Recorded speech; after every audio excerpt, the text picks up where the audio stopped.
Okay, hi. I'm Dr. Ben Newman. I study coronaviruses for a living, and I'm going to try to answer your questions. And today I'm going to try to answer Uncle Ted's question. Yeah, hello and welcome back. Yeah, and thanks for all your messages. I do read them all. So the question is, now that the CDC is confirming that COVID is airborne, yeah, which honestly, we've known that COVID is airborne since about the time of the last Super Bowl. So the CDC saying, "Hey, COVID is airborne," is like saying, "Hey, do you know? I think the Kansas City Chiefs are. I like them to win in 2020. I think they're going to win." It's already happened. It was a long time ago. It's still true, but I guess it's nice to see the acknowledgement of reality. And I would say the CDC are having problems. They're having real problems. From the look of it, from an outsider's perspective, the advice that has been coming out of the CDC has been changing, and it has not been what I would consider the strongest, best advice with people's safety in mind. It seems to be more politically driven, like wish driven advice, some of it. So it's good to see that they're back on back off the crazy train and on the sane bus or whatever it is. And I just hope they stay there. And yeah, honestly, I wish them the best. There got to be some real frustrated people up there, from what I can guess. Yeah. So now that we have acknowledged February reality right here today, yeah, in October, yeah, is there guidance to change the mask composition, or is the current cloth offering adequate? Yeah, okay. Cloth helps, but it depends. Single layer, yeah, boy, there are. It's like, how much tax do I owe? There's a giant set of tables, and you got to go down just the right column and over to just the right row and check it out and make sure you got everything and you considered everything in there. The surgical masks are by far the most effective thing that is widely available. There are do-it-yourself masks where people are cutting up material from like HEPA filters from a vacuum bag, like a new vacuum bag. You don't want to let dust in there.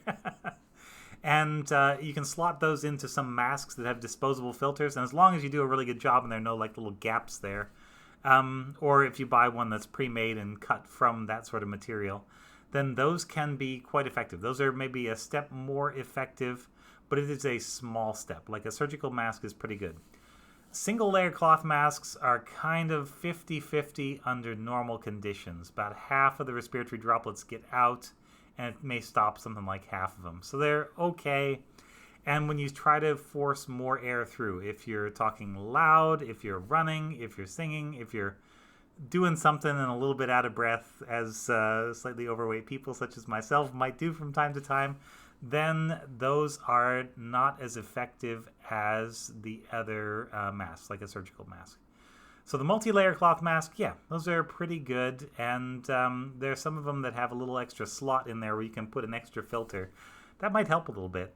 It's more the fit around here and around here that is the concern.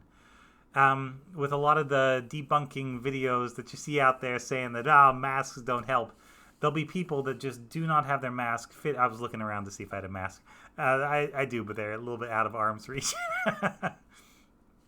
They don't have the mask properly making a good seal up here, and they sometimes don't have the mask making a seal down here. And yeah, the mask is only as good as the seal, as the weakest point of the seal. So you want air to have to come in through the mask, and in that case, they're pretty safe. But if air is able to go over, under, or around the mask, then it is not a very good mask. And so I do see people that have maybe older masks where the elastic is worn out a little bit, and it just kind of hangs a little bit in front of their nose, and it kind of looks like they're wearing a mask, but it's most of the effect is lost. They're really just breathing air and wearing weird face jewelry. Yeah. So effective masks I am very much in favor of, and particularly those surgical masks. I can stretch one of those for about 2 weeks of use because I'm not coming into contact with known COVID cases, least known to me. I would change it, yeah, immediately if I knew I was definitely exposed. But yeah, I guess that's the thing. You don't necessarily know.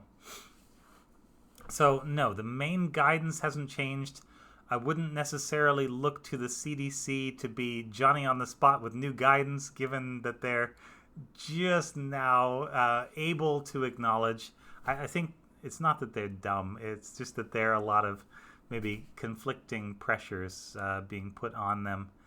And yeah, there are people that are all trying to do their jobs, and these seem to have maybe conflicting outcomes, or that they're trying to do different jobs that are kind of the opposite of each other.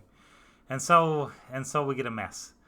The compromise between right and wrong is always some degree of wrong. Yeah, it's not right because it's in the middle. And that's basically where we are. And so as long as the CDC is being forced to compromise, I think you generally want to be a little more stringent than what they're doing. You can look to other CDCs around the world. They're generally a little bit more stringent. And yeah, just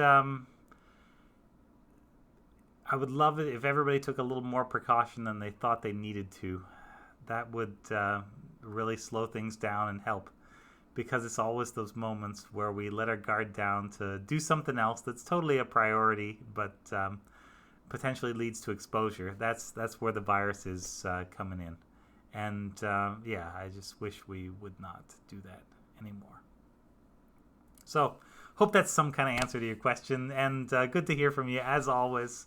I hope you're keeping well there, and yeah, thanks very much. This has been Ask Dr. Ben.